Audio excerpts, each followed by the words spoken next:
이전에 전혀 경험하지 못했던 그런 새로운 찬양을 이번에 시도했습니다. 한 곳에 모여서 연습하기가 또 이 감염 문제 때문에 불편해서 각 가정에서 녹화한 것을 모아다가 편집을 해서 같이 합창으로 이렇게 만든 겁니다. 주일날 오후에 각 가정들 나와서 찬양을 하면 참 좋겠는데 또 오후에 많은 분들이 한 자리에 모여서 이런 행사하기가 어려우니까 그냥 각 가정에서 녹화한 것을 받아서 이렇게 편집을 해서 이렇게 여러분들에게 보여드렸습니다.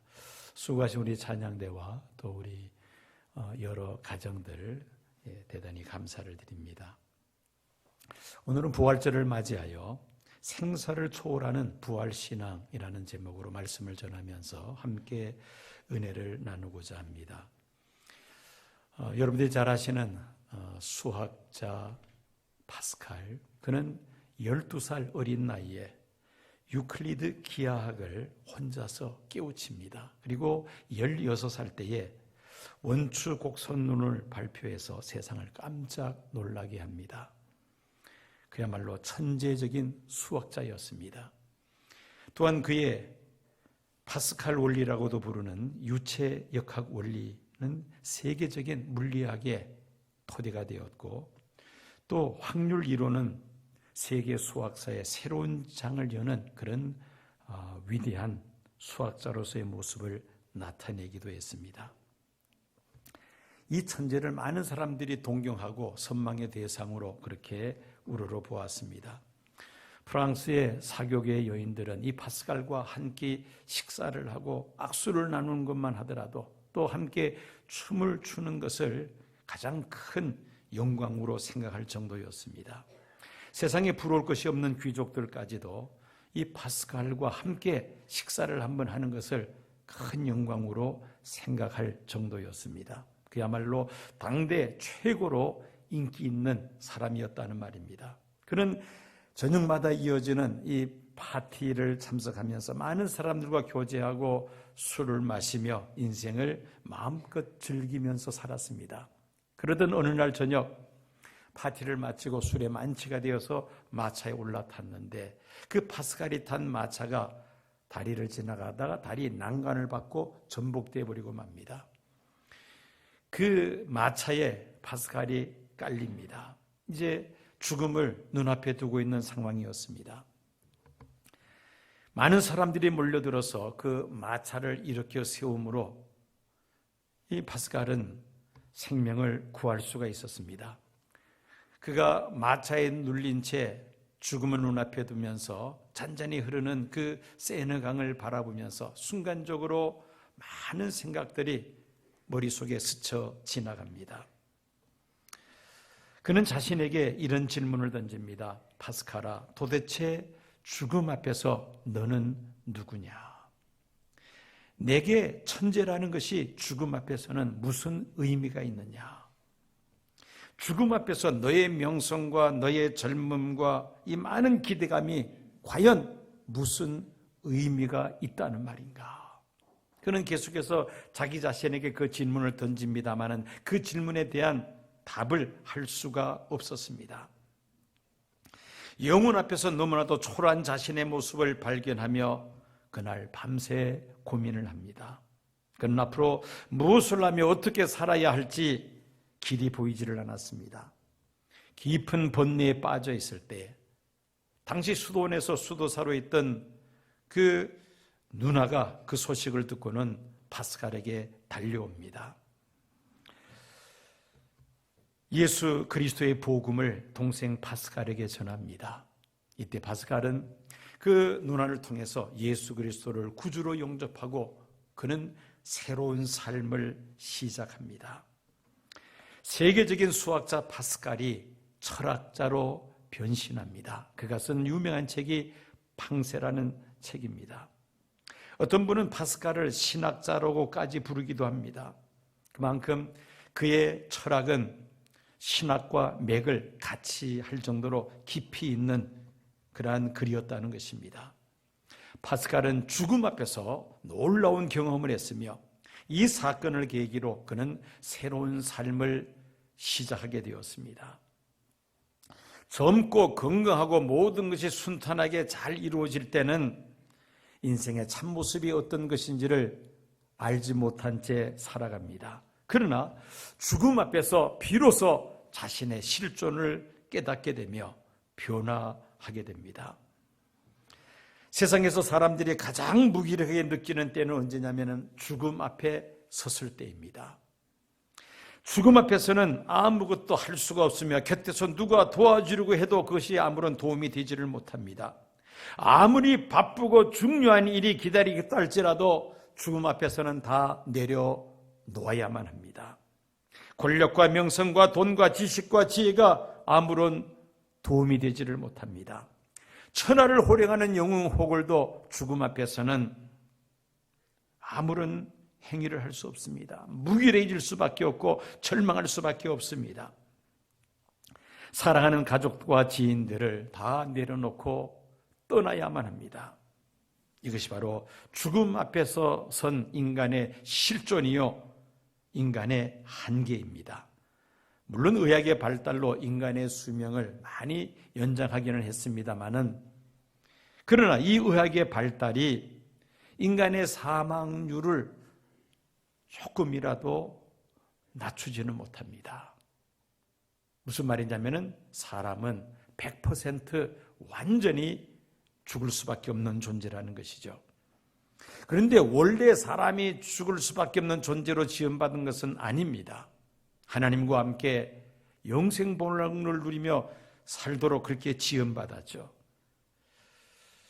성경은 죄가 바로 인간의 죽음의 원인이라고 분명히 말씀하고 있습니다. 하나님께서 아담과 하와에게 말씀하십니다.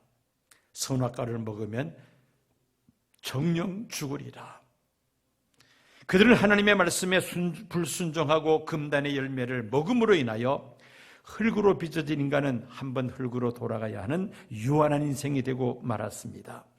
로마서 3장 23절 보면은 모든 사람이 죄를 범하였음에 하나님의 영광에 이르지 못하더니라고 말씀합니다. 한 사람도 예외는 없다는 말입니다. 죽음으로 모든 것이 끝나는 것이 아닙니다. 죽음 이후에는 심판이 기다리고 있죠. 히브리서 9장 27절 보면은 한 번 죽는 것은 사람에게 정하신 이치요, 그 이후에는 지옥으로 떨어지는 영원한 멸망이라는 심판이 기다리고 있습니다.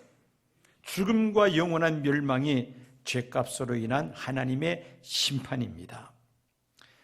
영국의 에든버러 대학병원의 산부인과 교수인 제임스 심슨 교수는 클로로포름이라는 물질을 마취제로 가장 먼저 사용했던 사람입니다.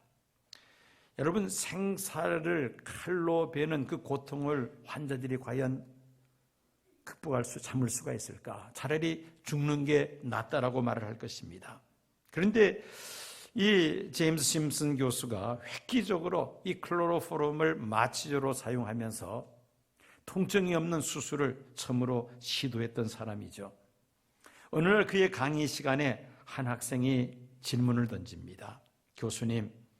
교수님의 생애에서 가장 뜻깊고 가장 소중한 발견이 있다면 그것이 무엇이라고 생각하십니까? 이 노 교수는 학생의 질문에 곰곰이 생각을 하다가 이렇게 대답을 합니다.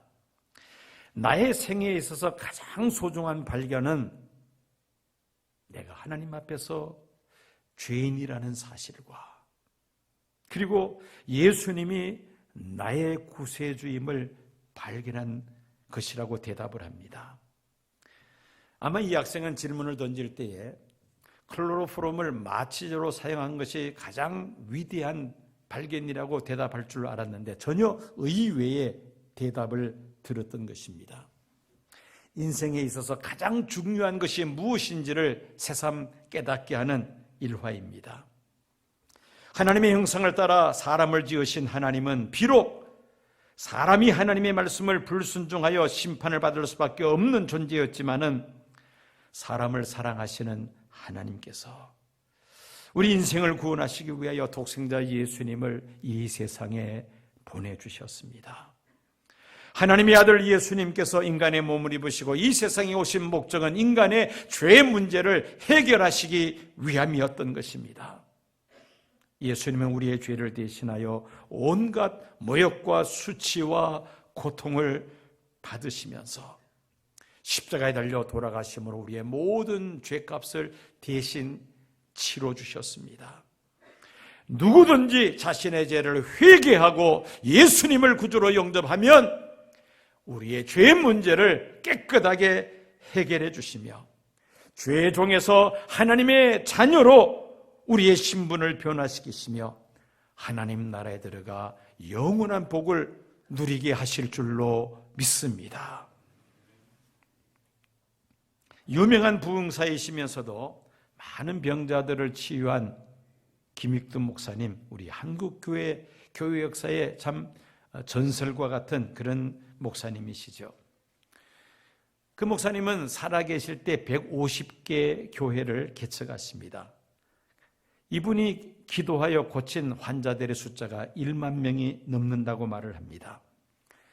이분을 통해서 은혜 받고 목사가 된 사람들만 200여 명이 된다고 합니다. 일제강점기 말 신사참배급으로 모진 고통을 받기도 했습니다. 그러다가 해방이 되었습니다. 1950년 10월 14일 50여 명의 성도들과 함께 새벽 기도를 드리다가 공산군에 붙잡혀서 이 목사님은 총살이 됩니다. 이 김익두 목사님과 관련된 많은 에피소드들이 있습니다. 이분이 예수 믿기 전에는 아주 소문난 깡패였습니다.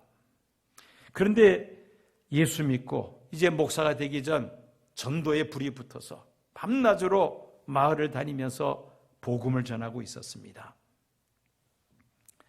그러면서 사람들이 이 당시 전도사였죠. 이 김익두 전도사님을 향하여 저 사람이 며칠 전까지는 우리 동네에 깡패였는데 라고 말을 하면은 대뜸 뭐라고 이 전도사님이 대답을 하느냐면은 옛날 김익두는 죽었습니다. 예수 믿고 구원받으세요. 그러면서 열심히 전도를 했습니다. 식당 주방에서 설거지하던 한 아주머니가 소문대로 김익두가 과연 죽었는지 살았는지 한번 실험해보자, 테스트해보자 하면서 어느 날 그 앞을 지나가면서 전도하는 이 김익두 전도사님을 향하여 설거지하던 그 구정물을 그 전도사님 얼굴에 확 끼얹어 버렸습니다.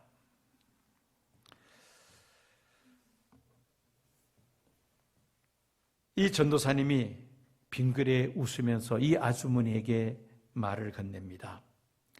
내가 죽었으니 아주머니가 살아있지 않소. 내가 죽었으니 아주머니가 살아있지 않소. 옛날 김익두가 죽었으니까 그렇게 구정물을 덮어 쓰고도 빙그레 웃으면서 아주머니를 대하게 되었지. 만약에 옛날 김익두가 살아있다면 오늘이 바로 아주머니 제삿날이요 라는 그런 의미의 이야기입니다. 여러분, 우리가 죄 가운데서 살았고 죄를 즐겨했으며 죄로 인하여 영원히 멸망할 수밖에 없었던 우리들이 아닙니까? 그러나 예수님 십자가 보혈의 피로 우리의 모든 죄의 문제가 해결이 되었고 우리는 하나님의 자녀가 된 줄로 믿습니다. 이제 이어서 예수님의 부활로 인하여 우리의 죽음 문제마저도 해결해 주셨습니다. 예수님의 십자가로 우리의 죄 문제를 해결해 주시고 예수님의 부활로 우리의 죽음 문제를 해결해 주셨습니다. 예수님이 십자가에 달려 죽으실 뿐만 아니라 죽은 지 사흘째 되는 날 다시 살아나셨습니다. 예수님의 부활로 우리의 죽음 문제를 완전히 해결해 주셨습니다. 예수님의 부활은 죽기를 두려워함으로 일평생 사망의 군세를 잡은 마귀에게 종노를 하는 인생들을 해방시킨 사건입니다. 인류는 죽음으로 모든 것이 끝나는 것이 아니라 부활의 소망을 가지고 죽음의 공포를 넘어서게 되었습니다. 예수님의 부활은 부활의 첫 열매라고 성경은 말씀합니다.